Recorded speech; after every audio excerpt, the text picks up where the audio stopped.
नमस्कार दोस्तों, capital civil service में आप लोगों का स्वागत है। आशा कर रहे हैं कि आप लोगों की तैयारी अच्छी चल रही होगी। एग्ज़ाम भी बहुत नज़दीक है, तो आप लोग कम समय में अच्छा स्कोर करने के लिए अभी से टेस्ट सॉल्व करना स्टार्ट कर दीजिए। जैसा कि आप लोग जानते हैं कि हमारे चैनल पर ध्येय आईएएस की U UP PCS test series UP PCS test series solve कराई जा रही है। इसमें कौन सा हमारा आज तीसरा टेस्ट है। ये जीएस फुल टेस्ट है। तो आज हम लोग तीसरा टेस्ट सॉल्व करेंगे। तो अगर आप पीछे के टेस्ट से नहीं सॉल्व करेंगे तो प्ले टेस्ट में जाकर आप उसको सॉल्व कर सकते हैं। तो चलिए बिना देर करते हुए हम लोग टेस्ट को सॉल्व करते हैं। क्वेश्चन को देखते हैं। चलिए,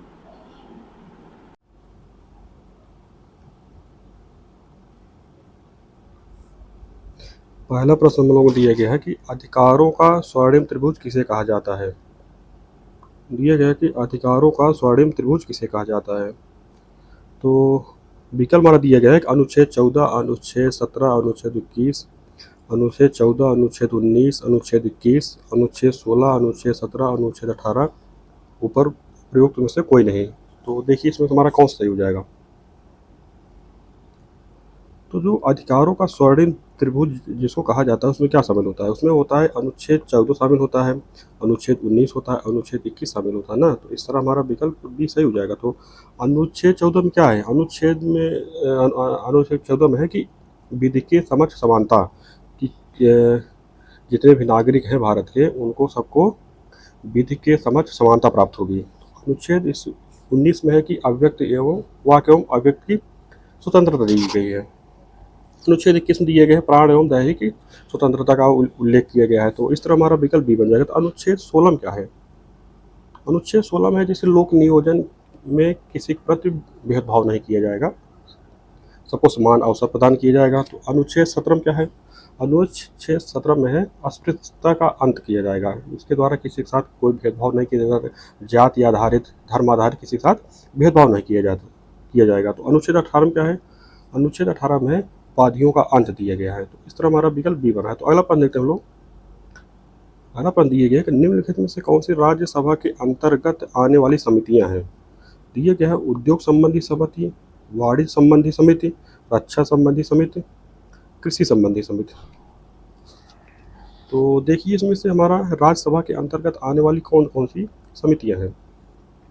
तो उसमें देखा जाए ना, जो राज्यसभा के अंतर्गत आने वाली समितियां हैं उसमें है उद्योग संबंधी समिति, और जो दूसरी है समिति वो है वाणिज्य समिति।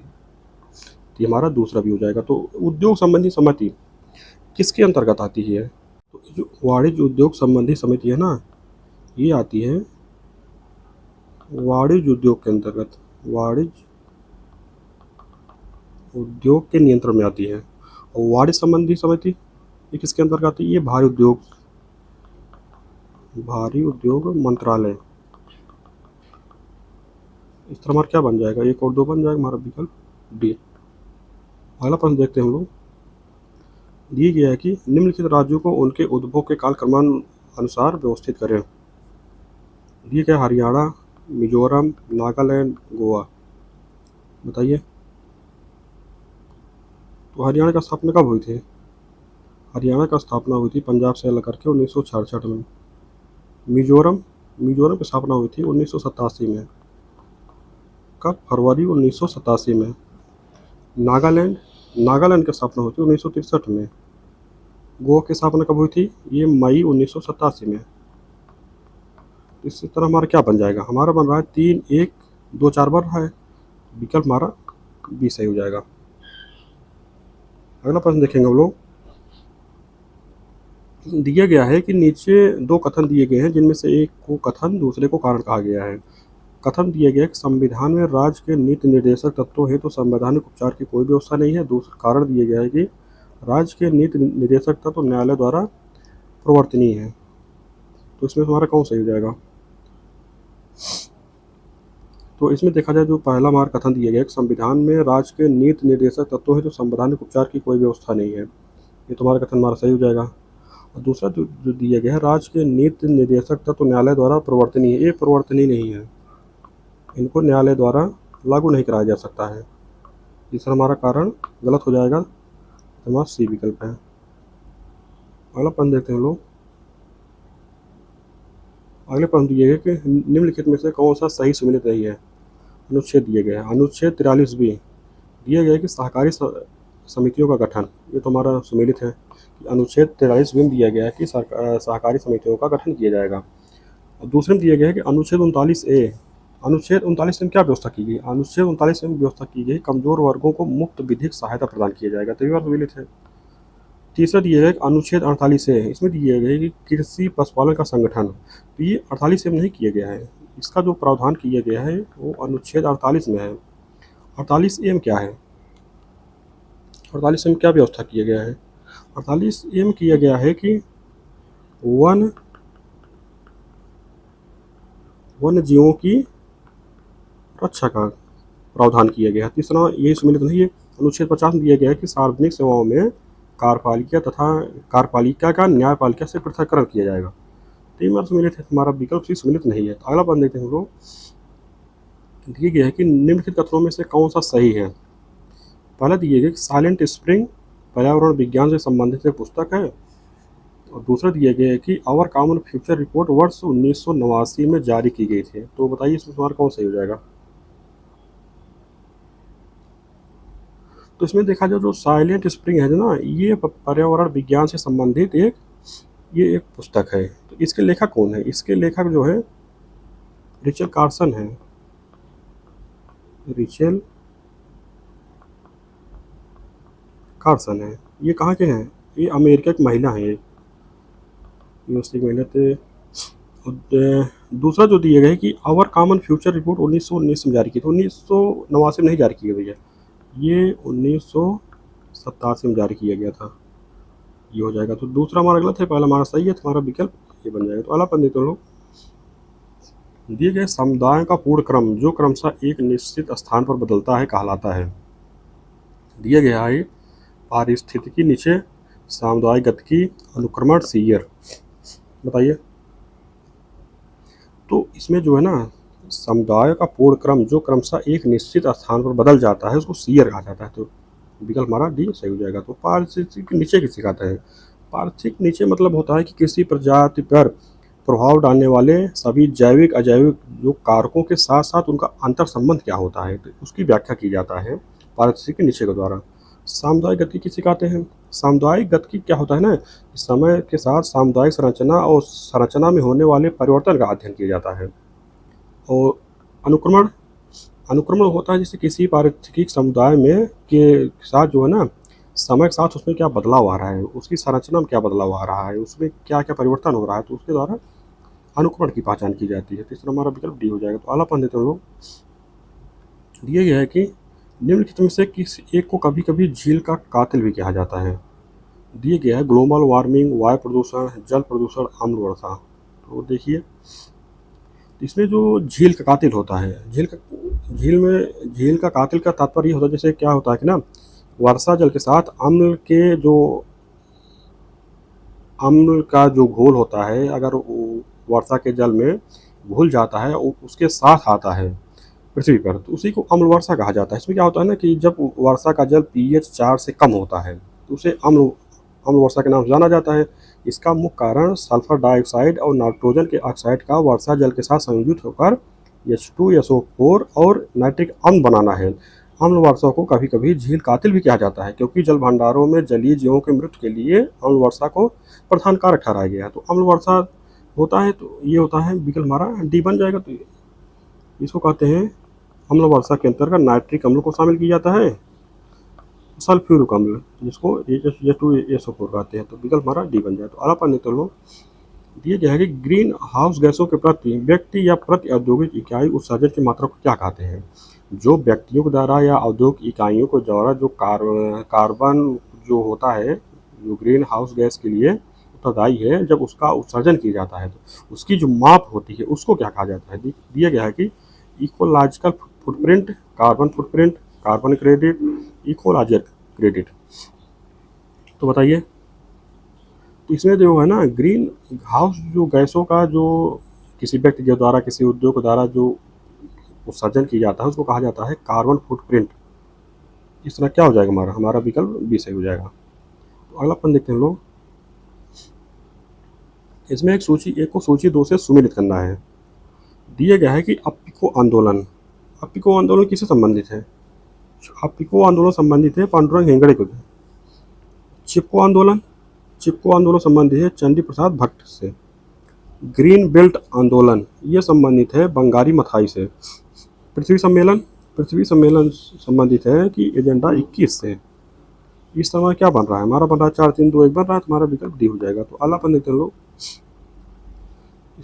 अगले प्रश्न में सूची 1 को सूची 2 से मिलान करना है। तो टेक्साल किस संबंधित है? टेक्साल जो है कैंसर रोधी दवा है। कैवलार क्या है? कैवलार जो संश्लेषित रेशा है। चमड़ा क्या है? चमड़ा जो है ये प्राकृतिक बहुलक है। खुर प्रोटीन है। इस तरह हमारा क्या बन रहा है? हमारा बन रहा है 3 4 1 2 बन रहा है, तुम्हारा विकल्प डी सही हो जाएगा। तो अगला अपन देखते हैं लोग, दिए गए कि मनुष्य के पाचन तंत्र में निम्नलिखित में से किस एक को पचाने वाला एंजाइम नहीं पाया जाता है? दिए गए प्रोटीन, स्टार्च, सेलुलोज, वसा, बताइए।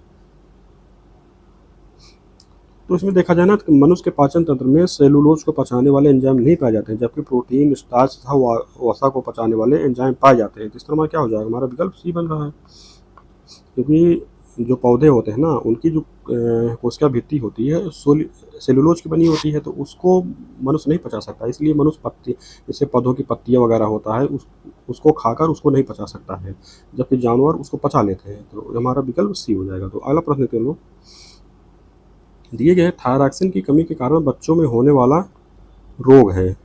दिए गए है मिक्सडमा, जड़ मानवता, क्वाशरकोर, घेघा, बताइए। तो इसमें देखा जाए ना तो जो थायरॉक्सिन की कमी के कारण बच्चों में जड़ मानवता रोग हो जाता है। इससे बच्चों का मानसिक एवं शारीरिक विकास अवरुद्ध हो जाता है। क्या हो जाता है? शारीरिक एवं मानसिक विकास जो है अवरुद्ध हो जाता है। हमारा विकल्प बी सही हो जाएगा। तो अगला पान देते हैं लोग, अगले प्रश्न में सूची 1 को सूची 2 से मिलाना है। दिया है कि देवपाड़ा अभिलेख किससे संबंधित है? देवपाड़ा अभिलेख विजयसेन संबंधित है। भीतरी स्तंभ लेख स्कंदगुप्त संबंधित है। मंदसौर अभिलेख यशोवर्मन से संबंधित है। एरन अभिलेख भानुगुप्त से संबंधित है। तो इस तरह हमारा क्या बन रहा है? हमारा बन रहा है 2 3 1 4 बन रहा है, तो हमारा विकल्प भी सही हो जाएगा। तो यशोवर्मन कौन थे?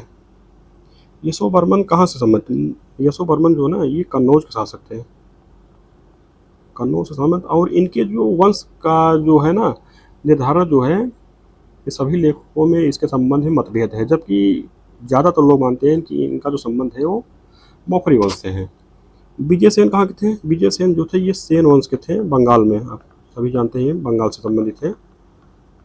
स्कंदगुप्त गुप्त वंश से संबंधित है और भानुगुप्त से संबंधित है। इस तरह हमारा विकल्प भी बना। तो अल्लाह पान देते हैं लोग, दिए गए कि निम्नलिखित युगों में से कौन सा एक सुमिलित नहीं है? एक तरफ ग्रंथ दिया गया है, एक तरफ रचनाकार दिए गया है। तो ब्रिय संहिता ये वारामिर से संबंधित है। वारामिरी कौन थे? ये गणित तथा खगोलज्ञ थे। और चंद्रगुप्त विक्रमादित्य जो थे गुप्त वंश के, उनके नवरत्नों में से एक थे। अगला देखते हैं, दिए गए हर्षचरित, तो इनके जो रचनाकार हैं बाणभट्ट हैं, हो जाएगा। ये हर्ष के दरबारी कवि थे। और तीसरा दिए गए अष्टाध्यायी, दिए गए विशाख दत्त, तो ये विशाख दत्त नहीं है। अष्टाध्यायी जो लेखक है ना ये पाणिनि है। इस तरह ये समेत नहीं है। काव्य मीमांसा इसके जो है रचनाकार राजशेखर हैं। और कहाँ थे? ये गुर्जर प्रतिहार के दरबारी कवि थे, इस तरह हमारा विकल्प सी सम्मिलित नहीं है, यही हमारा सही है। अगला अपन देते हैं लोग, दिया गया है कि इसमें सूची 1 को सूची 2 से मिलाना है। एक तरफ स्थल दिया गया है, दूसरी तरफ स्थित दिए गए हैं। तो इसमें जो कोट दीजी है, कोट दीजी किस नदी के किनारे था? कोट दीजी जो है ना सिंधु नदी के किनारे था।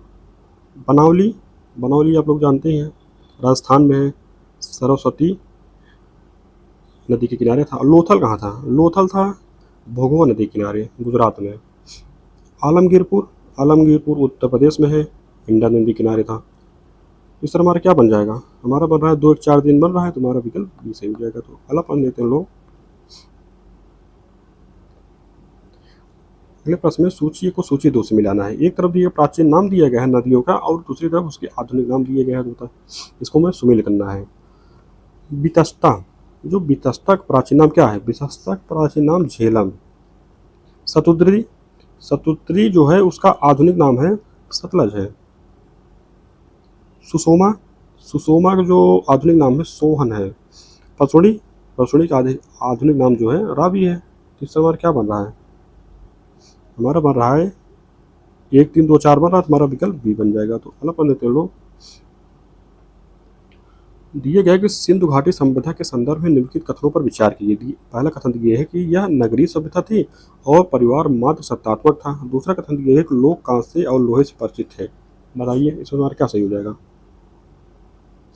तो पहला कथन जो है ना, यह नगरीय सभ्यता थी और परिवार मात्र सत्तात्मक था, ये तुम्हारा सही हो जाएगा। दूसरा दिया है कि लोग कांसे और लोहे से परिचित थे। बताइए, ये तुम्हारा गलत हो जाएगा ना। लोग जो है कांसे से तो परिचित थे लेकिन लोहे से परिचित थे, क्योंकि लोहा आया है उत्तर वैदिक काल में, उसकी खोज हुई है। तो दूसरा कथन हमारा गलत हो जाएगा। तुम्हारा क्या बन जाएगा? केवल एक बन जाएगा। तो इस तरह हमारा विकल्प सही हो जाएगा। आला पढ़ने दो लोग। दिया गया है कि निम्नलिखित में से सही युग्म का चयन करें। एक तरफ युद्ध दिया गया है, दूसरी तरफ दिए गए बंगाल के गवर्नर। तो आंग्ल मैसूर युद्ध, आंग्ल मैसूर युद्ध कब हुआ था? आंग्ल मैसूर युद्ध हुआ था 67 से 69, गलत दिया गया है तो 67 से 69 कर लीजिएगा। तो बंगाल के गवर्नर कौन थे उसमें? तो रॉबर्ट क्लाइव नहीं थे, उस समय थे लॉर्ड वेरेलस्ट थे। ये तुम्हारा सुलित नहीं है। दूसरा दिया गया है कि आंग्ल मैसूर युद्ध, आंग्ल मैसूर युद्ध जो हुआ था ये था चतुर्थ आंग्ल मैसूर युद्ध। ये हुआ था 1799। तो इस समय जो बंगाल के गवर्नर थे लॉर्ड वेलेस्ली थे, मारासवेली थे। तीसरा दिया गया है कि आंग्ल मैसूर युद्ध 1790 से 92 ये था तृतीय आंग्ल मैसूर युद्ध। इसमें जो थे गवर्नर जनरल कौन थे? ये भैया थे, आप लोग जानते हैं, कॉर्नवालिस थे। एक बार सुनिए नहीं। और चौथा दिया है कि आंग्ल मैसूर युद्ध 80-84 ये कौन था? ये था द्वितीय आंग्ल मैसूर युद्ध। इसमें कौन थे गवर्नर जनरल? इसमें थे वारेन हेस्टिंग्स थे, हमारा सुनिए थे। हमारा कौन सम्मिलित हो जाएगा फिर? 2 और 4 हमारा सुनिए थे, तुम्हारा विकल्प बी बन रहा है ना। विकल्प हमारा सही हो जाएगा। तो अलग पॉइंट देखेंगे लोग। दिया गया है कि गुरुमुखी लिपि का आविष्कार और गुरु का लंगर प्रथा को लोकप्रिय बनाया किसने बनाया? विकल्प दिया गया है गुरु नानक देव, गुरु अमरदास, गुरु अर्जुन देव, उपरोक्त में से कोई नहीं। बताइए। तो गुरुमुखी लिपि का आविष्कार और गुरु का लंगर प्रथा जो जिनके द्वारा प्रचलन में लाया गया था वो कौन थे? वो थे गुरु अंगद। और कौन थे? ये दूसरे गुरु थे ना, सिख धर्म के दूसरे गुरु थे, तो इनके द्वारा लाया गया था। तो इस हमारा विकल्प कौन बन जाएगा? हमारा विकल्प बी बन जाएगा, दूसरे कोई नहीं। आला बन देते हैं लोग। इसमें दिया गया है कि निम्न में से कौन सही सुमिलित नहीं है। सुमिलित कौन सा नहीं है? दिया गया है कि भारत परिषद अधिनियम 1909 इसका जो प्रावधान दिए गए हैं बजट पर बहस का अधिकार। तो ये बजट पर जो बहस का अधिकार दिए गए ना, भारत परिषद अधिनियम 1919 के अंदर नहीं दिया गया था, ये दिया गया था भारत परिषद अधिनियम 1892। ये हमारा सुमिलित नहीं है। दूसरा दिया है कि भारत परिषद अधिनियम 1919 प्रांतों में द्वैध शासन, हमारा तो सही है। तीसरा है कि रेगुलेटिंग एक्ट 1773 सर्वोच्च न्यायालय की स्थापना दिए गए, तो हमारा सही हो जाएगा। और चौथा दिए भारत सरकार अधिनियम 1935 केंद्र में द्वैध शासन, ये भी हमारा सही हो जाएगा। तो विकल्प हमारा यही सुमिलित नहीं है, तो हमारा सही हो जाएगा। अगला पढ़ लेते हैं लोग। ये है कि राजा राम मोहन राय के संदर्भ में निम्नलिखित कथनों पर विचार कीजिए। दिया गया है कि पहला कथन, इन्होंने सन 1821 में हिंदी भाषा में संवाद कौमुदी का प्रकाशन किया। दूसरा कथन दिया गया 1822 में फारसी भाषा में मिरातुल अखबार का प्रकाशन किया। बताइए इसमें सारा कौन सही हो जाएगा? तो पहला कथन जो दिया गया, इन्होंने सन 1821 में हिंदी भाषा में नहीं भैया, बांग्ला भाषा में इनको द्वारा संवाद कौमुदी का प्रकाशन किया गया था। तो ये हमारा गलत हो जाएगा। दूसरा जो है सन 1822 में फारसी भाषा में मिरातुल अखबार का प्रकाशन किया, तो हमारा सही हो जाएगा। और संवाद कौमुदी के माध्यम से ही इनके द्वारा क्या किया गया था ना, सती प्रथा का विरोध किया गया था। तो इस तरह हमारा विकल्प क्या बन रहा है? हमारा विकल्प बी बन रहा है, तो बी सही हो जाएगा। अगला पढ़ लेते हैं लोग। दिए गए भारत में सती प्रथा का उल्लेख मिलता है। दिए गए एरण अभिलेख में, गिरनार अभिलेख में, महास्थान अभिलेख में, उदयगिरी अभिलेख में। बताइए तो जो भारत में सती प्रथा का प्रथम उल्लेख मिलता है ना, वो मिलता है एरन अभिलेख में। एरन अभिलेख किससे संबंधित है? ये भानुगुप्त से संबंधित है। तो पहला कथन हमारा सही हो जाएगा। गिरनार अभिलेख कहाँ है भैया? गिरनार अभिलेख जो है गुजरात में है, तो ये था रुद्रदामन से संबंधित है। महास्थान अभिलेख चंद्रगुप्त मौर्य से संबंधित है। चंद्रगुप्त मौर्य से संबंधित है। उदयगिरि अभिलेख चंद्रगुप्त द्वितीय से संबंधित है। चंद्रगुप्त द्वितीय से। तो इस तरह हमारा विकल्प बना था। वाला पढ़ने तो लोग दिए गया है कि निम्नलिखित में से किसे मुख्यतः मिश्रित अर्थव्यवस्था की धारणा को प्रतिपादित करने का श्रेय दिया जाता है? दिए गए Adam Smith, John Maynard Keynes थे, गुरनार मिर्डल, वीएस मिनहास। बताइए। तो इसमें क्या है ना कि ऐसी अर्थव्यवस्था जिसमें निजी एवं सार्वजनिक दोनों क्षेत्र विद्यमान होते हैं मिश्रित अर्थव्यवस्था कही जाती है, और भारतीय अर्थव्यवस्था इसका एक प्रमुख उदाहरण है। मुख्यतः मिश्रित अर्थव्यवस्था की धारणा को प्रतिपादित करने का श्रेय जॉन मेनार्ड किस को जाता है? विकल्प हमारा बी सही हो जाएगा। तो अगला पढ़ लेते हैं लोग।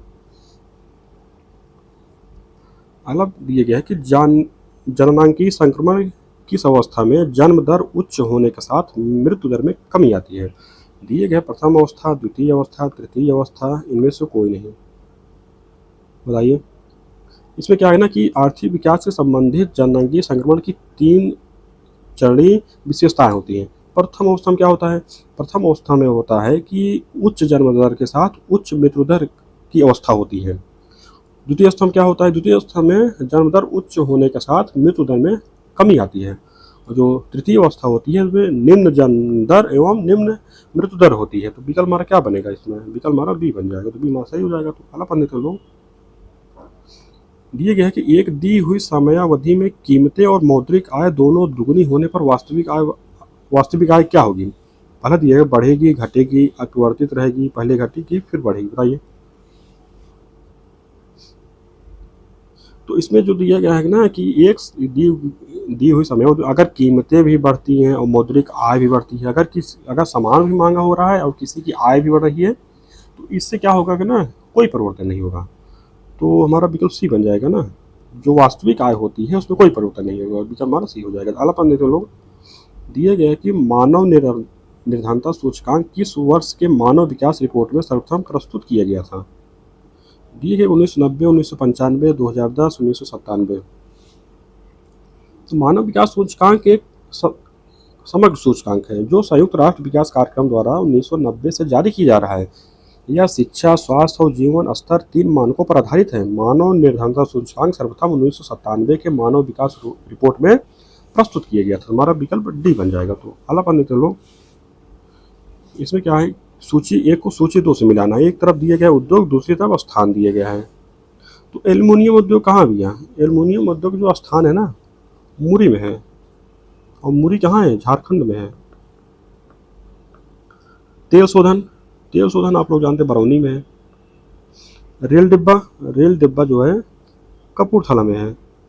पोत निर्माण जो है इसका स्थान है विशाखापत्तनम में है। तुम्हारा क्या बन रहा है? हमारा बन रहा है 3-2 बन रहा है, 3-2, 4-1 बन रहा है। हमारा विकल्प क्या बन जाएगा? हमारा विकल्प बी बन जाएगा। तो अगला पढ़ लेते हैं लोग। दिए गया कि भारतीय प्रतिस्पर्धा आयोग का गठन कब हुआ था? दिए गए 2002, 2000, 2004, 2003। बताइए। तो भारतीय प्रतिस्पर्धा आयोग जिसमें क्या होता है कि ना MRTP एक्ट को समाप्त करके उसके स्थान पर 2002 में भारतीय प्रतिस्पर्धा अधिनियम के अनुसार 14 अक्टूबर 2003 को भारतीय प्रतिस्पर्धा आयोग का गठन किया गया था। हमारा क्या बन जाएगा? विकल्प हमारा डी बन जाएगा। तो अगला पढ़ लेते हैं लोग।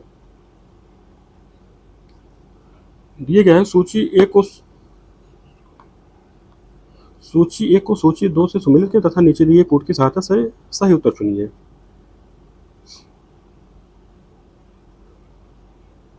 एक तरफ दिए गया समिति, दूसरी तरफ दिए गया संबंधित क्षेत्र। तो नायक समिति किससे संबंधित है? नायक समिति जो है ना लघु उद्योग संबंधित है। अर्जुन सेन गुप्ता समिति जो है असंगठित क्षेत्र उद्योग संबंधित है। मीरा सेठ समिति जो है हथकरघा से संबंधित है। राकेश मोहन समिति, राकेश मोहन समिति जो है आधारिक संरचना वित्तीय से संबंधित है। तो इस हमारा क्या बन जाएगा, हमारा बन रहा है 2-4 दिन बन रहा है, तुम्हारा विकल्प एक बन जाएगा। तो अला पर कर लो। दिया गया है कि निम्नलिखित कथनों में से कौन सा सत्य है। पहला कथन दिया कि भारत के प्रथम ईपीजेड की स्थापना वर्ष 1965 में हुई थी। दूसरा दिया भारत में एसईजेड यानी सेज नीति वर्ष 2000 में बनाई गई थी। तो बताइए इसमें से हमारा कौन सही कथन सही हो जाएगा।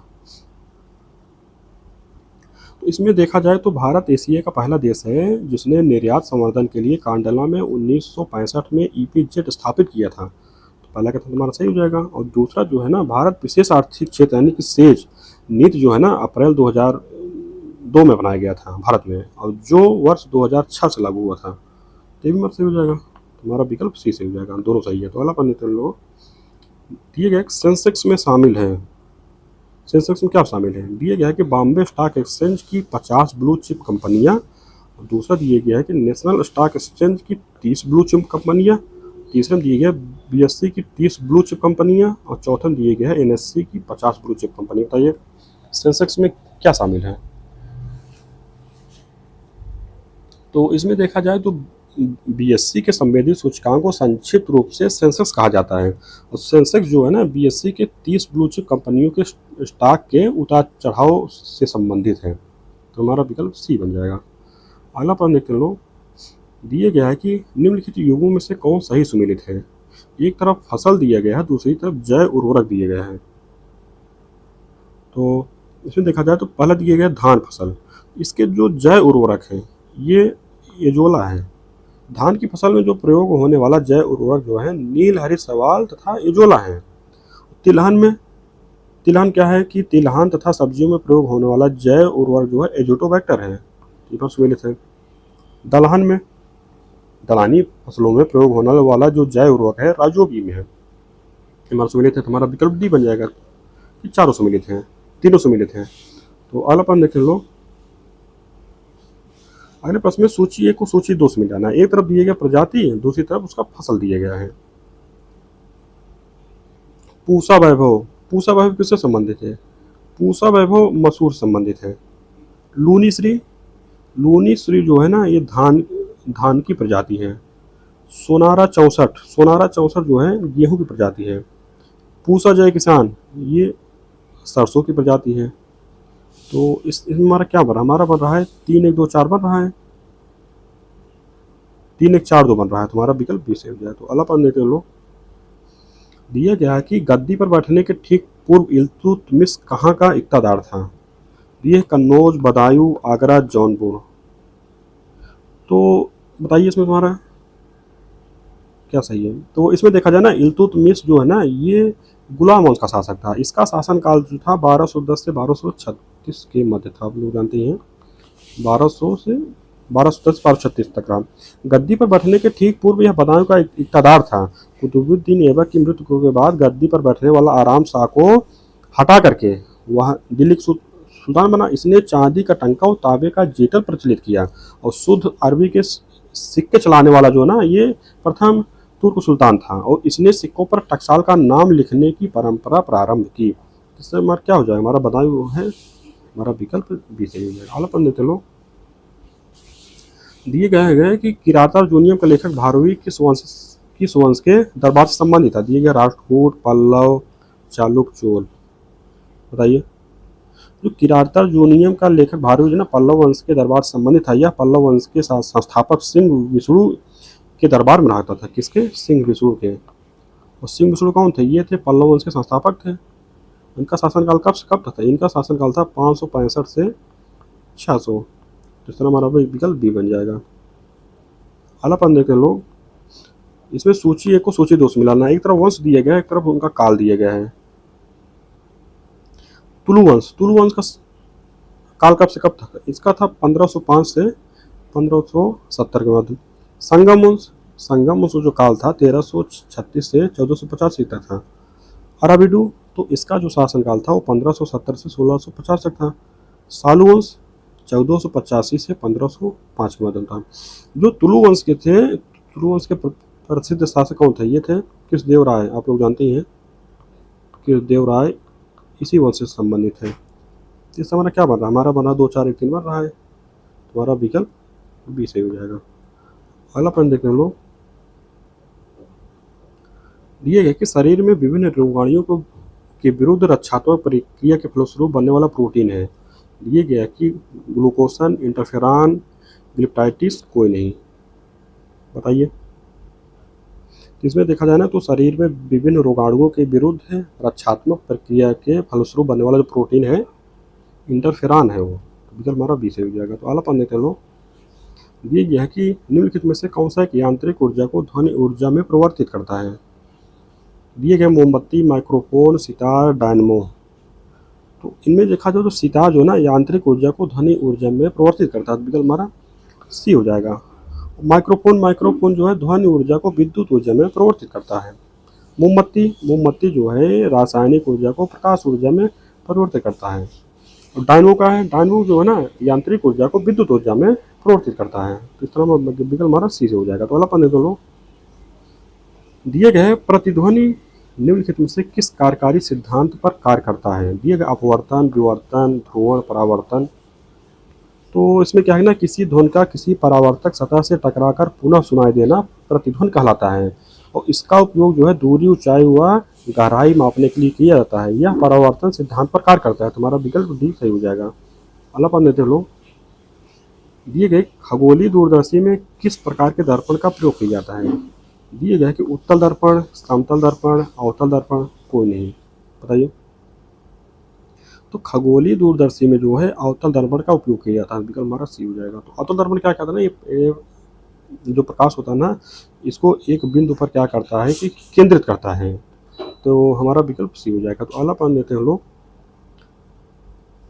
एक सूची 1 को सूची 2 से मिलाना। एक तरफ उद्योग दिया गया है और दूसरी तरफ उसके केंद्र दिए गए हैं। तो उद्योग जो दिए एल्यूमिनियम उद्योग कहाँ भैया, एल्यूमिनियम उद्योग जो है जे के नगर में है। तांबा जो है मलाजखंड में है। जस्ता उद्योग जो है टुंडू में स्थित है। जूट उद्योग कहाँ है भैया, जूट उद्योग जो है भाटपाड़ा में स्थित है। इस तरह क्या बन रहा है हमारा 4 3 2 1 बन रहा है, तुम्हारा 42 का 20 हो जाएगा। अगला पन देखते हैं लोग। दिए गया कि निम्नलिखित नदियों में से किस एक का मुहाना शीत ऋतु में जमता नहीं है। दिए गए ओब, आमूर, येनेसी, लीना। बताइए। इसमें जो है ना ओब नदी जो है, येनेसी है और लीना नदी है, इनका जो मुहाना है आर्कटिक महासागर में है। इनका मुहाना कहाँ है, आर्कटिक महासागर में है। तो इनका क्या होता है कि सर्दियों के मौसम में इनका मुहाना जो है जम जाता है, जबकि आमूर का जो मुहाना है वो प्रशांत महासागर में है। जो प्रशांत महासागर में है तो इसका मुहाना जो है ना ये जमता नहीं है शीत ऋतु में। और ये जो आमूर नदी है ये रूस और चीन के मध्य इसका जो है बहाव है, तो विकल्प हमारा बी हो जाएगा। अलग मान देते हैं लोग। दिए गया है कि निम्नलिखित में से कौन सी झील दुनिया की सबसे ऊंची खारे पानी की झील है। दिए गए बैकाल झील, सोमोरी झील, टिटिकाका झील, पैंगोंग झील। बताइए। इसमें जो है क्या है ना, जो पैंगोंग झील है, पैंगोंग झील जो है ना ये सबसे ऊंची खारे पानी झील है। इसकी ऊंचाई कितनी है, इसकी ऊंचाई है 4350 मीटर। वो कहाँ है, ये लद्दाख तथा तिब्बत में है। लद्दाख और तिब्बत में स्थित है। इस तरह हमारा विकल्प डी सही हो जाएगा। अगला पढ़ लेते हैं लोग। दिए गया है कि निम्नलिखित में से कौन एक भूमध्य सागरीय जलवायु वाला एशियाई देश नहीं है। दिए गए अजरबैजान, इजराइल, साइप्रस, लेबनान। बताइए। तो जो भूमध्य सागरीय जलवायु वाले एशियाई देश हैं उसके अंदर जैसे इजराइल हो गया, लेबनान हो गया, जॉर्डन हो गया, साइप्रस हो गया, तुर्की हो गया, जबकि अजरबैजान इसमें से नहीं समय। अजरबैजान जो है ना ये काकेशस देश है। इस तरह हमारा विकल्प ए बन जाएगा। तो अलग पढ़ लेते हैं लोग। ये संयुक्त राज्य अमेरिका की होम स्टेक खान किसके लिए प्रसिद्ध है। दिए गए तांबा, मैग्नीज, लोहा, सोना। तो जो संयुक्त राज्य अमेरिका के दक्षिण डकोटा राज्य में स्थित होम स्टेक खान जो है ना सोने की एक प्रसिद्ध खान है। तुम्हारा विकल्प डी सही हो जाएगा। अगला पढ़ देखते हैं। अगला पद दिया गया हम लोगों का, निम्नलिखित में से कौन सा एक देश विषुवत रेखा पर अवस्थित नहीं है। दिए गया है किरीबाती, कोलंबिया, तंजानिया, मालदीव। तो देखिए इसमें हमारा क्या हो जाएगा। इसमें देखा जाए ना और भी देश हैं जैसे विषुवत रेखा पे, जैसे इक्वाडोर हो गया, कोलंबिया हो गया, ब्राज़ील हो गया, साओ टोम हो गया, गैबन हो गया, कांगो देश हो गया, और कई कांगो और है। एक कांगो गणराज्य है, एक है Republic Congo, democratic Republic of Congo है, और एक है रिपब्लिक कांगो है। ये दो कांगो हो गया। इसके बाद है युगांडा, उसके बाद है केनिया, उसके बाद है सोमालिया,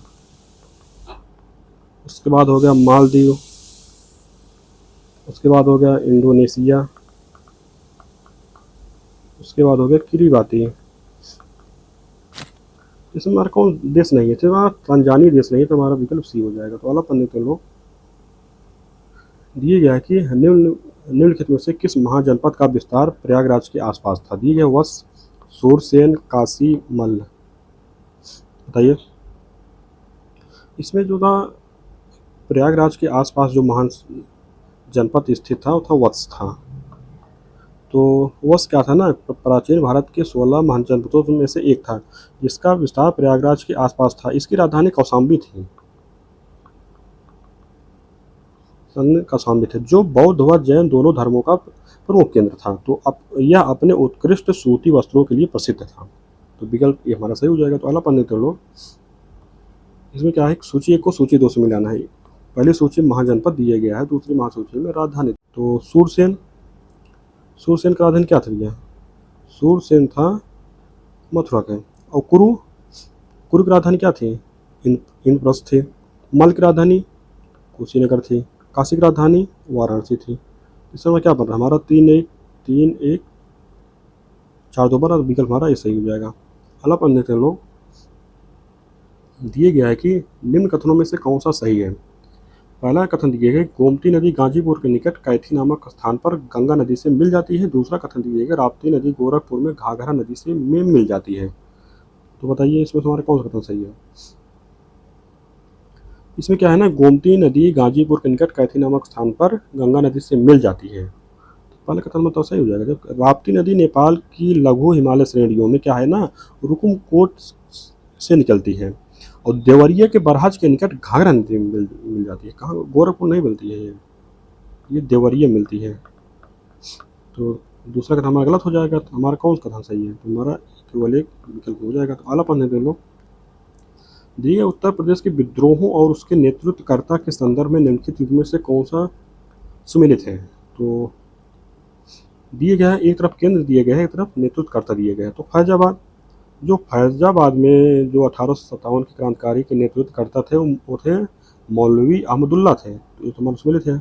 मथुरा के नेतृत्वकर्ता थे देवी सिंह थे। मेरठ के जो नेतृत्वकर्ता थे खान बहादुर खान बात नहीं थे भैया, एक खान बहादुर खान तो नहीं थे, ये थे कदम सिंह। तुम्हारा सुनित नहीं है। काल्पी तात्या टोपी थे। तुम्हारा हो जाएगा। हमारा क्या बन रहा है, हमारा बन रहा है 1 2 4 बन रहा है। तुम्हारा विकल्प सही हो जाएगा। अगला पढ़ लेते हैं लोग। दिए गया है कि निम्न कथनों पर विचार कीजिए। पहला कथन दिया गया, वर्ष 1924 में लखनऊ में हिंदुस्तान रिपब्लिकन एसोसिएशन की स्थापना की गई। दूसरा कथन दिया गया कि काकोरी षड्यंत्र हिंदुस्तान रिपब्लिकन एसोसिएशन से जुड़ा था। तीसरा दिया गया कि हिंदुस्तान रिपब्लिकन एसोसिएशन का मुख्यालय आगरा था। तो बताइए इसमें हमारा कौन सा कथन सही है। तो इसमें देखा जाए ना,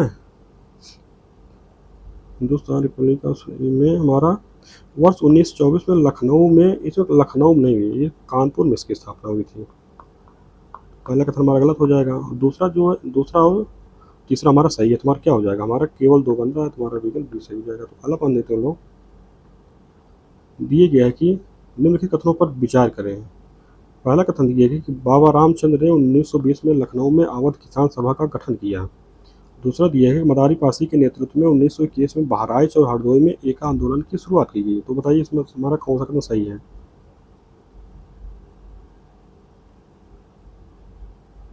तो इसमें देखा जाए ना, जो बाबा रामचंद्र ने 1920 में लखनऊ में नहीं अवध किसान सभा का जो गठन किया गया था वो प्रतापगढ़ में किया गया था।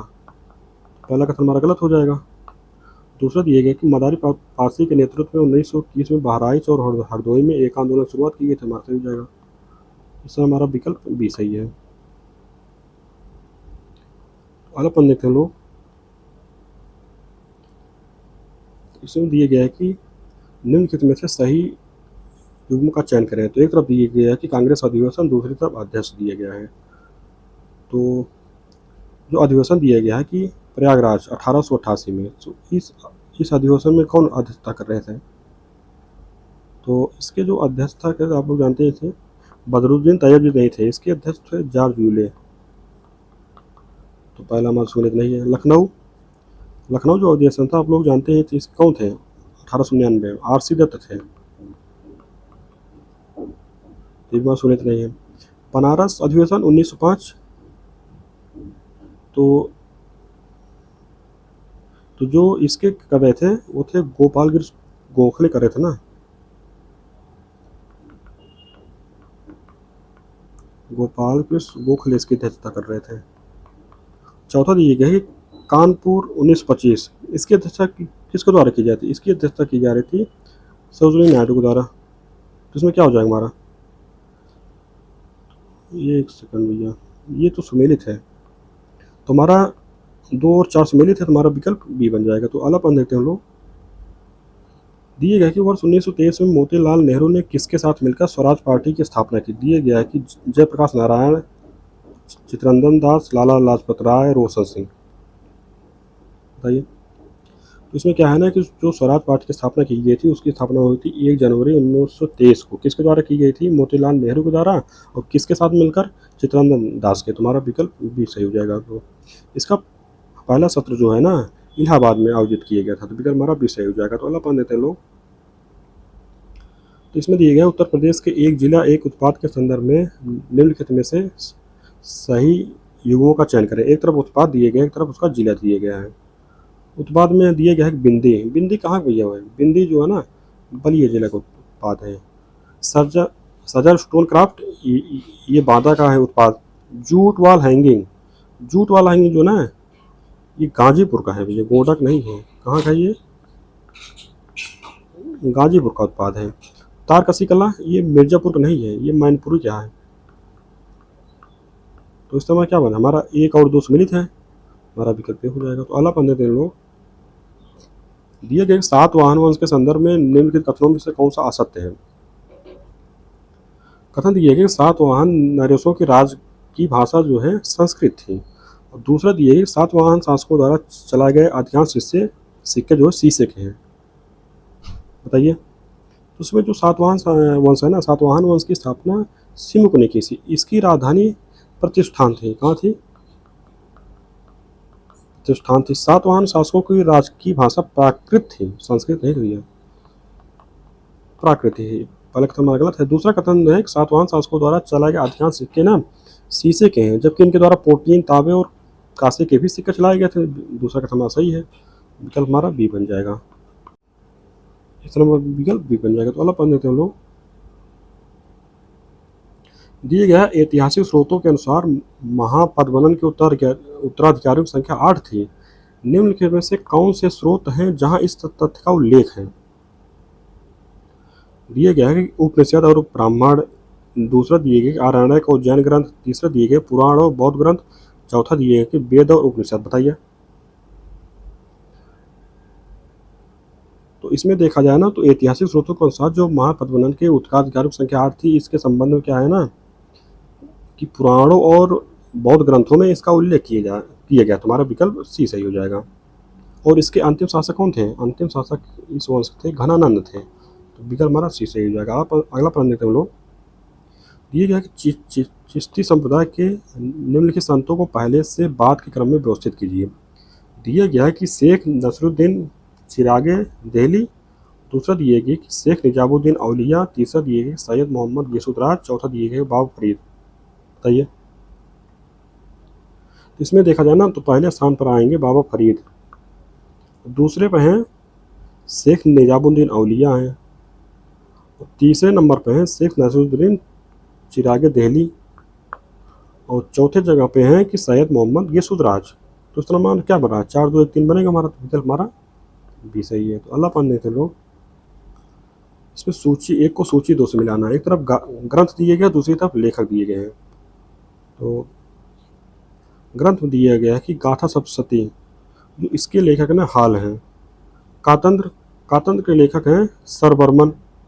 बृहद कथा के लेखक हैं गुणाढ्य। चारुदत्ता के लेखक जो है भास हैं। तो इस तरह हमारा क्या बन रहा है, हमारा 2 2 1 3 4 बन रहा है। तो विकल्प हमारा कौन सा हो जाएगा, तो हमारा विकल्प डी बन रहा है ना। तो इस तरह हमारा विकल्प डी सही हो जाएगा। गाथा सप्तशती के लेखक हाल हैं, कातंत्र के सर बर्मन हैं, बृहद कथा के गुणाढ्य हैं, और चारुदत्ता के भास हैं। तो अगला पढ़ देते हैं हम लोग। दिए गया है कि निम्नलिखित कथनों में से कौन सा एक असत्य है। दिए गया है कि गीत गोविंद के लेखक जयदेव लक्ष्मण सेन की राज्यसभा में निवास करते थे। दूसरा कथन दिया गया कि पाल वंश के शासक बौद्ध धर्म के अनुयायी थे।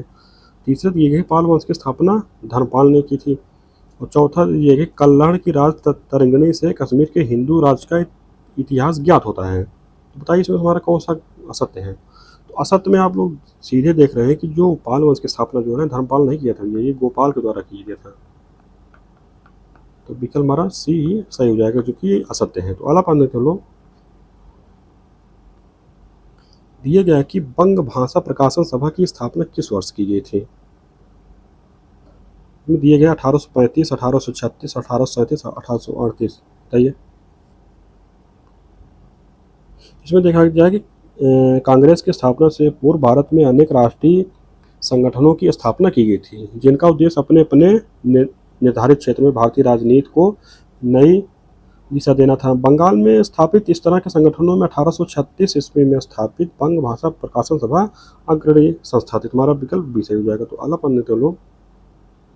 दी गया कि एशिया महाद्वीप का निम्नलिखित में से कौन सा देश कर्क रेखा पर स्थित नहीं है। दिए गए म्यांमार दिए गया है, ओमान दिए गया है, चीन दिए गया है, यमन दिए गया है। बताइए। तो इसमें देखा जाए ना एशिया के जो देश हैं जो कर्क रेखा पर स्थित है, उसमें जैसे भारत, चीन, बांग्लादेश, म्यांमार हो गया, ताइवान है, सऊदी अरब है, यूएई, ओमान है, यमन नहीं है। तुम्हारा विकल्प डी बन जाएगा। तो अगला पढ़ते हैं लोग। दिया गया है कि महाविवाद सूत्र को बौद्ध धर्म का विश्वकोश कहा जाता है। तो इसके रचनाकार कौन थे। दिया गया नागार्जुन, वसुमित्र, पार्स, अश्वघोष। बताइए। इसमें देखा जाए ना तो महाविवाद सूत्र को बौद्ध धर्म का विश्वकोश कहा जाता है। इसके रचनाकार वसुमित्र थे, और ये कहाँ रहते थे, ये कनिष्क के दरबार में रहते थे। विकल्प हमारा बी सही हो जाएगा। अगला पढ़ने के लोग।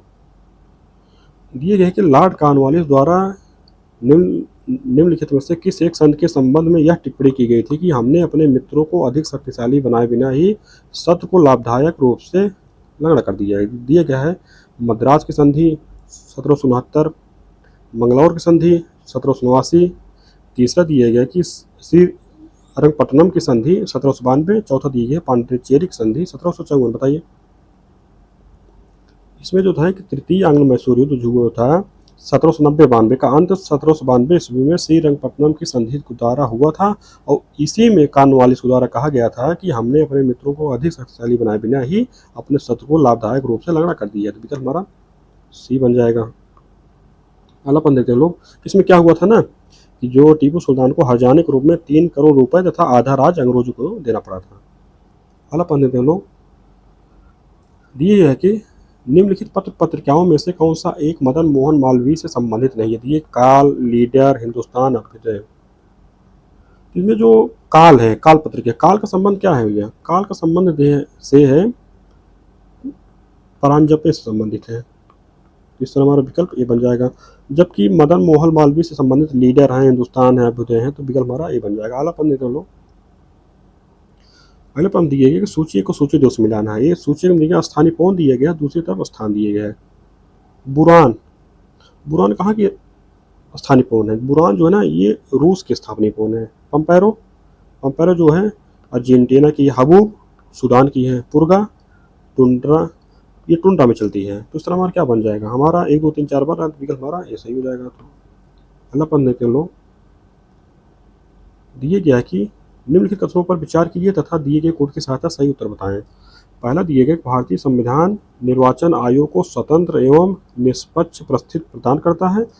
कारण दिए गए कि मुख्य निर्वाचन आयुक्त की सेवा शर्तों में अलाभकारी परिवर्तन उसकी नियुक्ति के पश्चात नहीं किया जा सकता है। बताइए। तो इसमें देखा जाए ना तो हमारा कथन भी सही है, कारण सही है, और कथन जो है कारण जो है कथन की सही व्याख्या भी कर रहा है। तो विकल्प हमारा ये सही हो जाएगा। तो अगला पढ़ लेते लोग। दिए गए शिवाजी से संबंधित निम्नलिखित घटनाओं को कालक्रमानुसार व्यवस्थित कीजिए। दिए गए अफजल खां से संघर्ष, पुरंदर किला विजय, सूरत की प्रथम लूट, कोंकण विजय। तो अफजल खां से संघर्ष कब हुआ था, तो अफजल खां से संघर्ष हुआ था वो 1659 में हुआ था। पुरंदर किला विजय, जो पुरंदर किला विजय किया गया था वो 1654 किया गया था। सूरत की प्रथम लूट कब हुई थी, 1664 में हुई थी। कोंकण विजय जो हुई थी 1657 में हुई थी। तो इस तरह हमारा क्या बन रहा है, हमारा बन रहा है 2 4 1 3 बन रहा है। तो हमारा विकल्प डी सही हो जाएगा। अगला पढ़ लेते हैं लोग। दिए गए कि रामायण मेले का संबंध किन 2 स्थलों से है। दिए गया है कि फर्रुखाबाद तथा शाहजहांपुर, हरदोई तथा चित्रकूट, तीसरा दिया खीरी तथा कासगंज, चौथा दिया गया चित्रकूट तथा अयोध्या। तो रामायण मेले का जो संबंध है ना वो चित्रकूट तथा अयोध्या से है। तो विकल्प हमारा डी सही हो जाएगा। अगला पढ़ लेते लोग। दिए गया कि ब्राजील में होने वाली स्थानांतरित कृषि जो कि मृदा अपरदन का मुख्य कारण है कहलाती है। दिया गया मिल्पा, कोनको, रोका, तुंग्या। तो जो ब्राजील में स्थानांतरित कृषि होती है ना उसको क्या कहते हैं, उसको कहते हैं रोका। मिल्पा कहाँ की है, मिल्पा जो है मैक्सिको की है। कोनको कहाँ की है, वेनेजुएला की है। तुंग्या कहाँ की है, म्यांमार की है। इस तरह हमारा विकल्प सी सही हो जाएगा। अगला पढ़ लेते लोग। दिए गया है कि निम्न में से राज्य के नीति निर्देशक सिद्धांतों के विषय की पहचान करें। दिए गया है कि मद्य निषेध, बाल श्रम निषेध, समान नागरिक संहिता, अस्पृश्यता निषेध। तो बताइए इसमें से जो नीति निर्देशक तत्व के अंतर्गत हमारे कौन कौन से विषय हैं। तो इसमें देखा जाए तो जो मद्य निषेध है और समान नागरिक संहिता, इसका उल्लेख जो है ना डीपीएसपी के अंतर्गत किया गया है। डीपीएसपी जो है ये 36 से 51 तक है, आप लोग जानते हैं। तो इस तरह में क्या बन जाएगा, हमारा विकल्प ए बन जाएगा, 1 और 3 बन जाएगा। तो जो मद्य निषेध है तो इसका जो उल्लेख किया गया अनुच्छेद 47 में किया गया है, और समान नागरिक संहिता इसका 44 में किया गया है। बाल श्रम निषेध ये जो है मूल अधिकार के अंतर्गत आता है, कहाँ इसका उल्लेख अनुच्छेद 24 में है। और अस्पृश्यता इसका जो अंत की व्यवस्था की गई है अनुच्छेद 17 में की गई है। तो विकल्प हमारा ही बना। अगला पढ़ लेते हैं लोग। दिया गया है कि दक्षिण अफ्रीका के तटवर्ती क्षेत्रों में तापमान उच्च बनाए रखने हो तो निम्नलिखित में से कौन सी एक जलधारा उत्तरदायी। दी गया बेंगुएला, अगुलहास, कनारीज, वाइसियो। बताइए। तो इसमें जो अगुलहास धारा है ना ये पूर्वी अफ्रीका में चलती है, हिंद महासागर में। तो ये क्या है, ये कि गर्म जलधारा है। तो विकल्प हमारा भी ये सही हो जाएगा। अगला पढ़ लेते हैं लोग। दिए गया है कि निम्नलिखित में से किस एक विचारक ने अंग्रेजों द्वारा भारतीय संविधान के किए जा रहे दोहन को ब्लीडिंग प्रोसेस कहा। दिए गए कि Dadabhai Naoroji, R C. Dutt, Krishna Kumar Ghosh, Karl Marx. तो इसमें क्या है कि ना दादा भाई नौरोजी ने सर्वप्रथम धन निकासन सिद्धांत का व्यवस्थित वर्णन किया था, और भारतीय संपदा के तेजी से हो रहे दोहन को कार्ल मार्क्स ने ब्लीडिंग प्रोसेस कहा था। तो हमारा विकल्प डी बन जाएगा। अगला पढ़ने के लोग। ये कि झील पर्यावरण में जीवी अनुक्रमण के साथ साथ पादमों एवं जंतुओं की संख्या एवं विविधता क्या होती है, बढ़ती है, घटती है, न बढ़ती है, न घटती है, न बढ़ती है, पहले घटती है फिर बढ़ती है। बताइए। इसमें देखा जाए ना तो झील पर्यावरण में जीवी अनुक्रमण के साथ साथ पादमों एवं जंतुओं की संख्या एवं विविधता बढ़ती है। विकल्प हमारा ऐसे ही हो जाए। अगला पढ़ने के लोग। दिया गया है कि मस्टर्ड गैस का रासायनिक नाम है। तो मस्टर्ड गैस का रासायनिक नाम क्या है भैया? मस्टर्ड गैस का जो रासायनिक नाम है वो है डाइक्लोरो डाइइथाइल सल्फाइड है। विकल्प ए हमारा सही हो जाएगा। तो अगला पढ़ने के लोग दिए गया कि एक अवतल दर्पण के वक्रता केंद्र पर रखे वस्तु का प्रतिबिंब कहाँ बनेगा? अवतल दर्पण के वक्रता केंद्र दिए गए मुख्य फोकस पर, मुख्य फोकस तथा वक्रता केंद्र के मध्य, वक्रता केंद्र पर, वक्रता केंद्र से परे। बताइए। इसमें देखा जाए कि एक अवतल दर्पण के वक्रता केंद्र पर जो रखा वस्तु है ना, उसका जो प्रतिबिंब बनेगा वो बनेगा वक्रता केंद्र पर। विकल्प हमारा सी सही हो जाएगा। अगला प्रश्न देखते हैं लोग। अगला प्रश्न है कि अर्थव्यवस्था में क्रियात्मक घाटा को सही निरूपित करता है। तो दिया गया है कि राजस्व घाटा तथा ब्याज आदायों का अंतर, और दूसरा दिया है सकल राजकोषीय घाटा तथा स्फीतिक समायोजन का अंतर, तीसरा दिया है कि राजस्व घाटा तथा पूंजी संपत्ति के सृजन से संबंधित अनुदान का अंतर, चौथा दिए गए इनमें से कोई नहीं है। तो इनमें जो है ना अर्थव्यवस्था में स्फीत जो है, स्फीत सार्वजनिक व्यय की मात्रा में वृद्धि लाती है। इसलिए वास्तविक स्थिति ज्ञात करने के लिए स्फीत समायोजित घाटा ज्ञात करते हैं, यही क्रियात्मक घाटा है। तो जैसे कि भारत सरकार के द्वारा 10 रुपये खर्च किया जा रहा है और 10 रुपये ही राजकोषीय घाटा है, लेकिन क्या हुआ कि महंगाई बढ़ गई। जब महंगाई बढ़ जाएगी तो जो घाटे की वस्तुएं हैं जिनकी वजह से घाटा हो रहा है उनमें दाम बढ़ गया, और उनका दाम बढ़ने की वजह से राजकोषीय घाटा कितना हो गया? 12 रुपये हो गया। जबकि था वास्तविक रूप में ये 10 रुपये था, लेकिन मुद्रास्फीति के कारण 12 रुपये होगा। जब यही 12 में से 10 घटा दिया जाएगा तो क्या क्या हो जाएगा? क्रियात्मक घाटा प्राप्त होगा। इसमें हमारा विकल्प बी बन जाएगा। तो अगला पढ़ लेते हैं लोग। दी गए उच्चतम न्यायालय के परामर्श दात्री क्षेत्राधिकार के अंतर्गत सम्मिलित है। क्या सम्मिलित है? दिए गए कि सभी संवैधानिक मामलों में प्रधानमंत्री को सलाह देना। तो भैया प्रधानमंत्री तो सलाह नहीं देता है, तो ये हमारा गलत हो जाएगा। दूसरा दिया गया कि विधिक मामलों में प्रधानमंत्री को सलाह देना, ये भी हमारा गलत हो जाएगा। तीसरा दिया गया सार्वजनिक महत्व के कानूनी या तथ्यात्मक मामलों में राष्ट्रपति को सलाह देना, तो ये हमारा सही हो जाएगा। अगला पढ़ लेते हैं लोग। दिया गया कि निम्नलिखित युगों में से कौन सा एक सही सुमेलित नहीं है? तो एक तरफ दिए गए खनिज संसाधन, दूसरी तरफ जिला दिए गया। तो इमारती पत्थर कहाँ प्राप्त होता है भैया? इमारती पत्थर जो होता है इसका जो प्राप्ति स्थान है मिर्जापुर है, तो सुमेलित है। दूसरा दिए गए यूरेनियम कहाँ प्राप्त होता है? ललितपुर से। पोटास लवण जो मिलता है सोनभद्र मिलता है। मैग्नेसाइट क्या है ना, इसका उपयोग मुख्यतः होता है ईंटों के निर्माण में किया जाता है। तो उत्तर प्रदेश के बांदा एवं वाराणसी जिले में मैग्नेसाइट की प्राप्ति होती है। तो कहाँ मिलता है? बांदा मिलता है। तो ये प्रयागराज नहीं मिलता है, तो ये हमारा सुमेलित नहीं है। तो अगला हम लोग देखते हैं। दिए कि हॉकी स्टिक व क्रिकेट के स्टंप बनाने में प्रयुक्त शाहतूत की लकड़ी का वैज्ञानिक नाम है। दिए गया है कि सैलिक्स अल्वा, मैलिक्स alba, Morus alba, Cinnamomum camphora. तो इसमें देखा जाए कि हॉकी स्टिक व क्रिकेट के स्टंप बनाने के जो प्रयुक्त शाहतूत की लकड़ी वैज्ञानिक नाम है ना, मोरस अल्वा है। तो विकल्प हमारा सी सही हो जाएगा। तो अगला पढ़ने के लोग दिए गए हैं कि इन्फ्लुएंजा वायरस के क्षेत्र में कार्य करने के लिए निम्नलिखित में से कौन एक प्रसिद्ध है? दिए गए कि Robert Webster, Jonas Salk, Feldman, मुलिस। बताइए। इसमें देखा जाता है इन्फ्लुएंजा वायरस के क्षेत्र में कार्य करने के लिए रॉबर्ट वेबस्टर प्रसिद्ध हैं। और जोनास साल्क कौन है भैया? जोनास साल्क इनके द्वारा पोलियो के टीके की खोज की गई थी ना, ये एक विशाल शास्त्री है। और फील्डमैन कौन है? फील्डमैन जो है ये रूसी अर्थशास्त्री है। इस तरह हमारा विकल्प ये हो जाएगा। तो अगला पढ़ देते हैं लोग।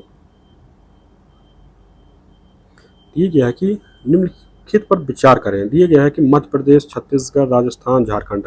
इनमें दिए गए कि उपरोक्त को जनगणना 2011 के अनुसार घटते हुए जनघनत्व में व्यवस्थित करें। तो मध्य प्रदेश कितना भैया? मध्य प्रदेश जो है वो 236 है जनघनत्व जो है।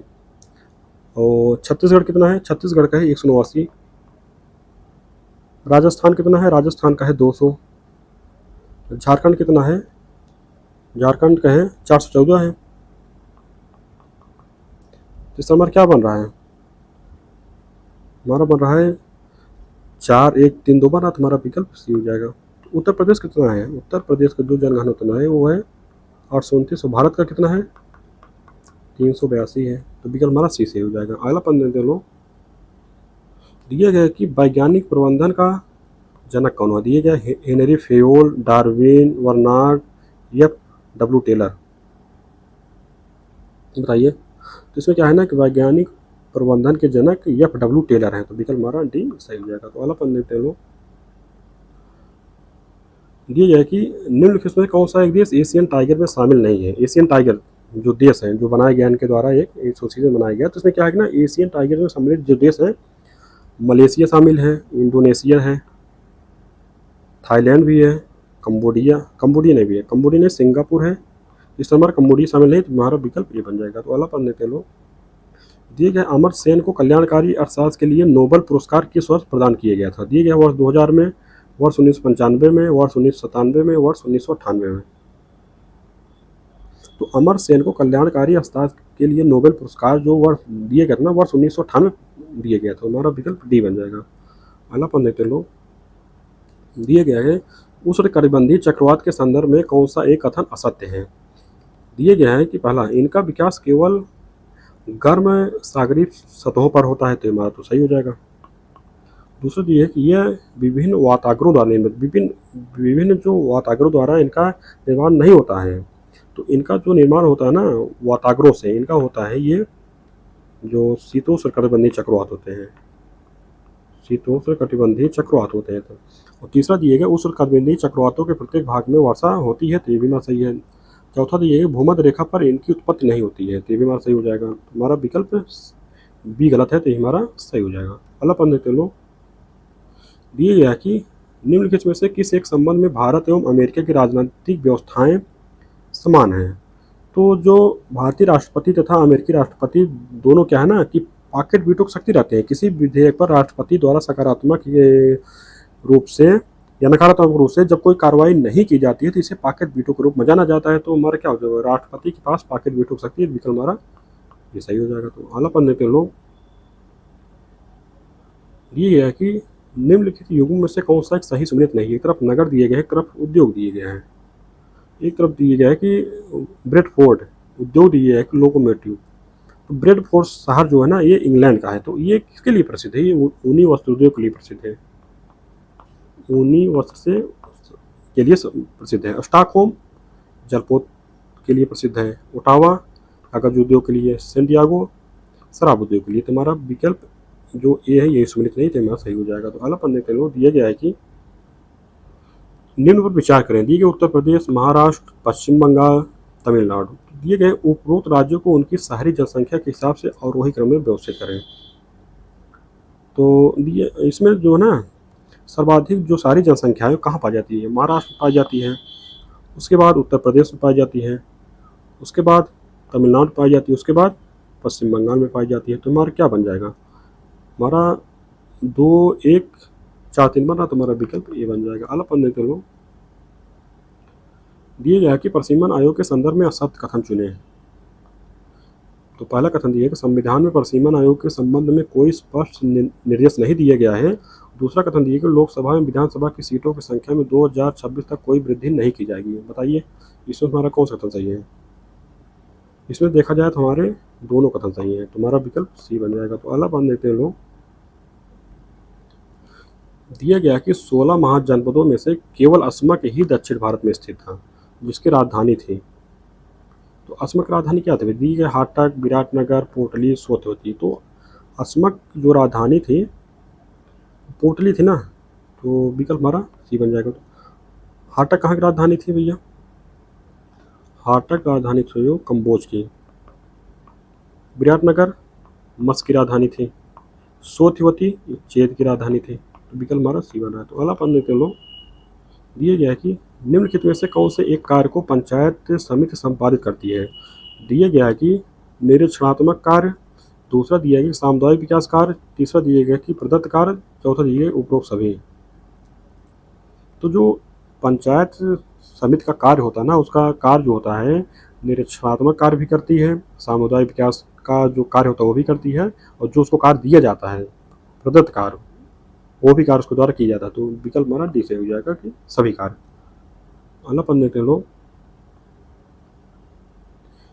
दिए गया कि निम्नलिखित में से कौन से ताप उत्पादन की प्रक्रिया में उत्सर्जित होता है? यानी कि जब ताप का उत्पादन किया जाता है तो कौन कौन सा उत्पादन होता है। दिए गए हैं carbon dioxide, sulphur dioxide, mercury, nitrogen oxide. तो बताइए, तो इसमें जो ताप उत्पादन में की प्रक्रिया में जो उत्सर्जन होता है ना, उसमें कार्बन डाइऑक्साइड भी होता है, सल्फर डाइऑक्साइड भी होता है, मरकरी भी होता है, नाइट्रोजन ऑक्साइड भी होता है। तुम्हारा विकल्प डी से हो जाएगा, उपरोक्त सभी। अगला प्रश्न देखते हैं लोग। दिए गए है कि उत्तर प्रदेश भूमि सुधार निगम की स्थापना कब की गई थी। दिए गए 1975, 1985, 1978, 1999। बताइए। तो इसमें देखा जाए ना, उत्तर प्रदेश भूमि सुधार निगम की स्थापना 1978 में किया गया था। तुम्हारा विकल्प सी हो जाएगा। तो अगला पढ़ने के लोग, ये है कि सिनाई प्रायद्वीप के संदर्भ में सत्य कथनों की पहचान करें। पहला कथन दिया गया है कि यह लाल सागर तथा अदन की खाड़ी के मध्य स्थित है। दूसरा दिया है कि यह एशिया में स्थित मिस्र का एकमात्र क्षेत्र है। बताइए। तो पहला कथन जो है कि यह लाल सागर तथा अदन की खाड़ी, लाल सागर नहीं है, लाल सागर तथा भूमध्य सागर के बीच में है। तो पहला कथन हमारा गलत हो जाएगा। दूसरा, यह एशिया में स्थित मिस्र का एकमात्र क्षेत्र, तुम्हारा सही हो जाएगा। तुम्हारा विकल्प भी सही हो जाएगा। तो अगला पढ़ देते हैं लोग। दिए गया कि निम्नलिखित युगों में से कौन सा एक सही सम्मिलित नहीं है। दिए गया है कि अनुसंधान केंद्र एक तरफ दिए गए, दूसरी तरफ स्थल दिए गए हैं। बताइए। इसमें देखा जाए ना, जो पहला है खेती प्रणाली अनुसंधान निदेशालय, जो इसका जो मुख्यालय है वो मेरठ में है। दूसरा है कि भारतीय दाल अनुसंधान संस्थान, इसका जो मुख्यालय है वो कानपुर में है। और तीसरा है कि राष्ट्रीय जैविक खेती केंद्र, तो इसका जो मुख्यालय है वो गाजियाबाद में है। चौथा दिए गए राष्ट्रीय केला अनुसंधान केंद्र, तो इसका मुख्यालय जो भुवनेश्वर नहीं भैया, त्रिची में है। समझ रहे हैं। तो यही हमारा सुमित नहीं है। तो अगला पद लेते हैं लोग। दिए गए कि लोमबेक जलदम्बरू को जोड़ता है, किसको जोड़ता है। तो दिए गए है इंग्लिश चैनल तथा उत्तरी सागर को, मैक्सिको की खाड़ी तथा कैरिबियन सागर को, काला सागर तथा मरमार सागर को, जावा सागर तथा हिंद महासागर को। बताइए। तो इसमें देखा जाए ना, तो लोमबेक जलदम्बरू मध्य जो है जावा सागर एवं हिंद महासागर को जोड़ता है। तो विकल्प हमारा डी सही हो जाएगा। तो अगला पद लेते हैं लोग। अगला पंक्ति ये है कि निम्नलिखित में से किस एक घटना के साथ उपमुख संकट यानी कि सब प्राइम क्रसिस शब्द प्रयुक्त किया जाता है। दिए गए सामाजिक भेदभाव, मॉब लिंचिंग, आर्थिक मंदी, निर्धनता संबंधित कार्यक्रम। तो इसमें जो है कि सब प्राइम संकट जो है ना, शब्द का प्रयोग आर्थिक मंदी से संबंधित है। यह निरंतर जारी अचल संपत्ति एवं वित्तीय संकट है। तो हमारा आर्थिक मंदी संबंधित है। तो विकल्प हमारा बी से हो जाएगा। तो अगला पढ़ लेते लोग। दिए गए काचिन पहाड़ियाँ भारत की किस देश के साथ सीमा का निर्धारण करती है। दिए गए हैं चीन, नेपाल, भूटान, म्यांमार। बताइए। इसमें देखा जाए तो काचिन पहाड़ियाँ म्यांमार के सुदूर उत्तर पूर्व राज्य में स्थित हैं। कहाँ, जैसे म्यांमार है और ये भारत है, तो यहीं स्थित है। ये म्यांमार के उत्तर पूर्व में स्थित है ना। तो क्या है कि उत्तर पूर्व में है और यह भारत और म्यांमार के बीच सीमा का निर्धारण करती है। यह पहाड़ी अरुणाचल प्रदेश के साथ लगती है, यहीं पर है, तो अरुणाचल प्रदेश के साथ लगेगी। तुम्हारा विकल्प डी सही है। तो अगला पढ़ने दे लो। ये क्या है कि इकोटोन में जो प्रजातियां प्रचुर मात्रा में पाई जाती हैं उनको क्या कहा जाता है। दिए गए एज प्रजातियां, दिए कीस्टोन प्रजातियां, एंडेमिक प्रजातियां, फोस्टर प्रजातियां। बताइए। इसमें क्या है, जैसे दो बायोम हैं, दो बायोम के मध्य का जो संक्रमण क्षेत्र है उसको इकोटोन कहा जाता है। और इकोटोन में प्रचुर मात्रा में पाई जाने वाली प्रजातियां जो क्या कहलाती हैं, एज प्रजातियां कही जाती हैं। तो विकल्प हमारा ये बन जाएगा। तो अगला पढ़ लेते लोग। दिया गया कि निम्नलिखित में से कौन एक प्रोटीन का कार्य नहीं है। दिया गया है कि विटामिन सी का निर्माण करना। दूसरा दिया गया शारीरिक वृद्धि करना। तीसरा दिया गया कि आनुवांशिक लक्षणों के विकास का नियंत्रण करना। चौथा दिया गया कि जैव प्रेरक के रूप में कार्य करना। बताइए। इसमें जो है ना, जो प्रोटीन का कार्य है इसमें जो है उसका कार्य विटामिन सी का निर्माण करना नहीं है। विटामिन सी का जो निर्माण किया जाता है ना, वो कार्बोहाइड्रेट के द्वारा किया जाता है, कार्बोहाइड्रेट के द्वारा। तो यही हमारा गलत है, तो ये हमारा सही हो जाएगा। तो अगला पढ़ लेते लोग। दिए गए का इकोलॉजिकल फुटप्रिंट की अवधारणा के विकास का श्रेय किसको जाता है। दिए गए कि विलियम एरिस को, हॉर्मैन को, ओडम को, हुल्ट को। बताइए। इसमें जो है ना, इकोलॉजिकल फुटप्रिंट की अवधारणा के विकास का श्रेय जो है ना, विलियम ई रीस को जाता है। तो यही हमारा हो जाएगा, विकल्प ये हमारा सही हो जाएगा। अगला पन देखते हैं लोग। दिया गया कि 20 डिग्री सेल्सियस पर जल में ध्वनि की चाल होती है। दिया गया 330 मीटर पर सेकंड, और दूसरा दिया गया कि 800 मीटर पर सेकंड, तीसरा दिया है कि 150 मीटर पर सेकंड, और चौथा दिया है 5000 मीटर सेकंड। तो जो 20 डिग्री सेल्सियस पर जल में जो ध्वनि की चाल होती है ना, वो होती है 150 मीटर पर सेकंड। हमारा विकल्प सी सही हो जाएगा। तो इसमें क्या है ना, ये चीज़ और जान लीजिए कि ताप बढ़ने पर ध्वनि की चाल बढ़ती है तथा आर्द्रता बढ़ने पर कम हो जाती है। तो तुम्हारा विकल्प सी सही हो जाएगा। अगला प्रश्न देखते हैं लोग। अगला प्रश्न है कि समुद्री उत्पाद निर्यात विकास प्राधिकरण यमपीडा के संबंध में निम्नलिखित कथनों में से कौन सा सत्य है। दिया गया कि इसका मुख्यालय कोच्चि में है। दूसरा दिया गया कि इसकी स्थापना अप्रैल 1972 में की गई थी। बताइए इसमें क्या है ना, समुद्री उत्पाद निर्यात विकास प्राधिकरण यमपीडा के संबंध में जो इसमें दिया गया है ना, इसका मुख्यालय कोच्चि में है, तो वहाँ सही हो जाएगा। और दूसरा जो है इसकी स्थापना अप्रैल 1972 में हुई थी, वहाँ सही है। तुम्हारा विकल्प सी सही हो जाएगा। पहला पढ़ लेते लोग। दिए गए प्रथम बार राज्य निर्वाचन आयोग का गठन किस संविधान संशोधन द्वारा किया गया। दिए गए है 42वां संविधान संशोधन अधिनियम, 74वें, 92वें, 73वें। तो इसमें देखा जाए ना, तो प्रथम बार राज्य निर्वाचन आयोग का जो गठन किया गया था 73वें संविधान संशोधन द्वारा किया गया था। कब? 1992 में। विकल्प हमारा डी सही हो जाएगा। तो अगला पढ़ लेते लोग। दिए गए पंचायत एवं नगर पालिकाओं को सौंपे गए विषय का निर्धारण राज्य सरकार द्वारा होगा, यह वर्णित है। किसमें वर्णित है? दिए गए है अनुच्छेद 243 डी में, अनुच्छेद 243 एफ में, अनुच्छेद 243 ई में, अनुच्छेद 243 जी में। बताइए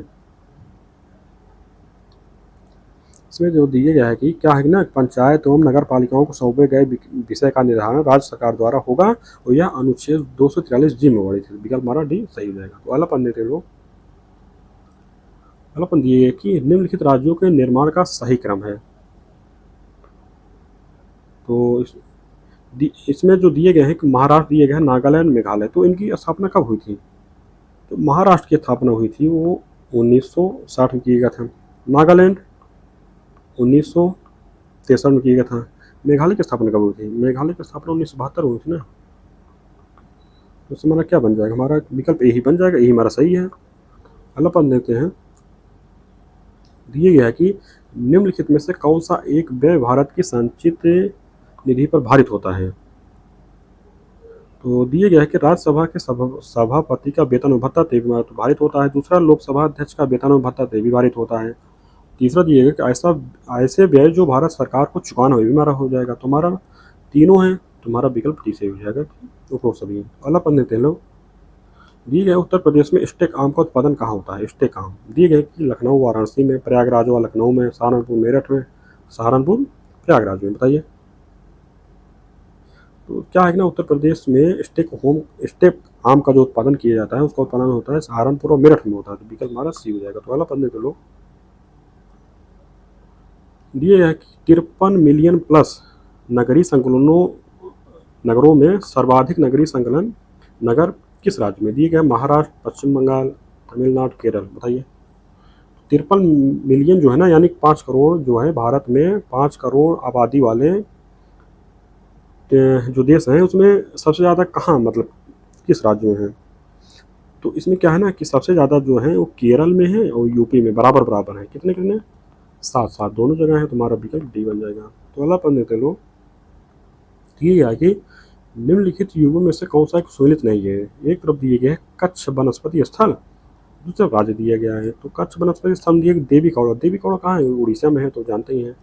और दूसरी तरफ दूसरा दिया गया है कि पिचावरम। पिचावरम आप लोग जानते ही, केरल नहीं है भैया, ये तमिलनाडु में है। ये हमारा सुमेलित नहीं है। तीसरा दिया गया कि अचरा रत्नागिरी, ये तो महाराष्ट्र में है। चौथा दिया गया मुथुपेट, ये कहाँ है? तमिलनाडु में है। तो ये हमारा सुमेलित नहीं है, विकल्प भी। अगला पढ़ लेते हैं लोग। दिए गया है कि निम्नलिखित में से कौन एक पदार्थ निश्चेतक नहीं है। दिए गया है nitrous oxide, di ethyl ether, streptomycin, chloroform. बताइए तो इसमें देखा जाए ना, जो निश्चेतक रूप में प्रयोग किया जाता है वो है नाइट्रस ऑक्साइड किया जाता है, डाई इथाइल ईथर किया जाता है, क्लोरोफार्म किया जाता है, जबकि स्ट्रेप्टोमाइसिन नहीं किया जाता है। स्ट्रेप्टोमाइसिन क्या है ना, ये एंटीबायोटिक है, एंटीबायोटिक औषधि है। यही हमारा सुमेलित नहीं है, मतलब यही हमारा सही हो जाएगा। तो अगला पढ़ने चलो। दिए गए पानी के फन अजोला और साइनोबैक्टीरिया एनाबेना के बीच जो संबंध है, दिए गए परजीवी, सहजीवी, पारस्परिक आदि सहयोग, बताइए। इसमें क्या है ना कि जो पानी के फर्म इजोला है, पानी के फर्म इजोला और साइनोबैक्टीरिया एनाबेना के बीच जो संबंध है ना, सहजीवी संबंध है। विकल्प हमारा बी सही हो जाएगा। तो वाला पढ़ने तो लो। दिए गया कि निम्नलिखित में से कौन सा एक सतत विकास लक्ष्य भारत में 2030 तक लैंगिक समानता प्राप्त करने के साथ ही महिलाओं को सशक्त करने को लक्षित करेगा। दिए गए कि SDG 6, SDG 5, SDG 7, SDG 8, बताइए। तो देखा जाए ना तो जो लैंगिक समानता प्राप्त करने के साथ ही महिलाओं व लड़कियों को सशक्त करने के लिए जो उसका प्रावधान किए गए SDG 5 किए गए हैं। SDG 6 में क्या प्रावधान किए गए हैं? SDG 6 में किए गया है कि सभी के लिए स्वच्छ जल एवं सफाई की व्यवस्था। SDG 7 है कि सस्ती, विश्वसनीय तथा टिकाऊ और आधुनिक ऊर्जा तक सबकी पहुंच का प्रावधान किए गए हैं। SDG 8 में क्या किए गए? SDG 8 में किए गए सभी के लिए समावेशी और सतत आर्थिक विकास का प्रावधान किए गए हैं। तो उसमें हमारा विकल्प भी सही हो जाएगा। तो वाला पढ़ने थे लोग। दिए गया है कि निम्नलिखित में से कौन सा वायरस चेचक का उत्तरदायी है? दिए गए रूबियोला, वेरियोला, वेरिसेला, मिक्सो। तो इसमें देखा जाए ना तो जो वायरस है, वायरस चेचक है ना, इसका जो वाहक है, उत्तरदायी है, वो है वेरियोला वायरस। विकल्प हमारा बी सही हो जाएगा। तो अगला पढ़ने के लोग। अगला प्रश्न है कि निम्नलिखित में से कौन भारतीय अर्थव्यवस्था का लक्षण नहीं है? दिए गया है कि दोषपूर्ण संपत्ति विरोध, ये तो हमारा है ही भैया भारतीय अर्थव्यवस्था का लक्षण। दूसरा है कि निम्न प्रति व्यक्ति आय का निम्न होना, ये भी हमारा है। और तीसरा दिए गए पूर्णतः विकसित आधारभूत संरचना, ये नहीं है भैया, ये तो विकसित देशों की विशेषता है। और चौथा दिए कि पर्याप्त पूंजी का भाव होते ही हमारा सही हो जाता है। हमारा विकल्प जो है सी सही है। अगला पढ़ते हैं लोग। दिया गया है कि उत्तर प्रदेश में कौन सा नृत्य राजपूतों द्वारा किया जाता है? ये कार्तिक नृत्य, छोलिया नृत्य, मयूर नृत्य, चरकुला नृत्य, बताइए। इसमें जो छोलिया नृत्य है ना, छोलिया नृत्य उत्तर प्रदेश के राजपूतों द्वारा विवाह के उत्सव किया जाता था। ये हमारा विकल्प भी सही हो जाएगा। तो अगला पढ़ने तो लोग। दिए गए उत्तर प्रदेश से प्रकाशित होने वाले पहले उर्दू अखबार सदरुल अखबार के संपादक थे, कौन थे? दिया गया है कि प्रोफेसर सीफेंग, सदा सुखलाल, लालजी, राजा शिवप्रताप, सितारे हिंद, बताइए। तो इसमें देखा जाए तो उत्तर प्रदेश से प्रकाशित होने वाले पहले उर्दू अखबार सदरुल अखबार के संपादक प्रोफेसर सीफेंग थे। और सन 1948 में ये कहाँ थे? आगरा कॉलेज में प्रोफेसर थे। तो विकल्प हमारा ये सही हो जाएगा। तो अगला पढ़ने थे लोग। दिए गया है कि अंतरिक्ष काल में ऐसा स्थल जहाँ किसी खगोलीय पिंड का गुरुत्वाकर्षण क्षेत्र अनंत हो जाता है कहलाता है।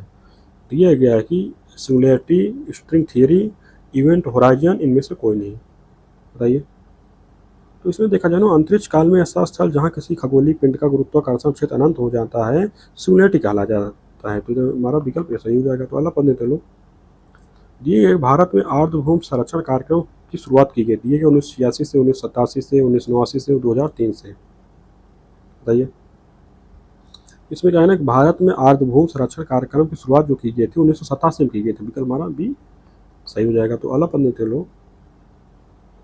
दिए गया है कि पिछड़ा वर्ग आयोग के कार्यों के संबंध में निम्नलिखित में से कौन सा कथन सत्य है? दिया गया है कि यह पिछड़े वर्गों के कल्याण हेतु अनुशंसा प्रदान करता है। दूसरा दिया गया है कि यह पिछड़ी जातियों की पहचान करती है, बताइए। तो इसमें देखा जाए ना तो पिछड़ा वर्ग आयोग के कार्य के संबंध में हमारे दोनों कथन सही है। तो हमारा विकल्प सी सही हो जाएगा। अगला पढ़ लेते लोग। दिए गए चुनाव में भाग लेने वाले उम्मीदवारों के लिए न्यूनतम शैक्षिक योग्यता निर्धारित करने के लिए की सिफारिश किस समिति ने की थी? दिए गए दिनेश गोस्वामी समिति, तारकुंडे समिति, इंद्रजीत गुप्त समिति, संथानम समिति, बताइए।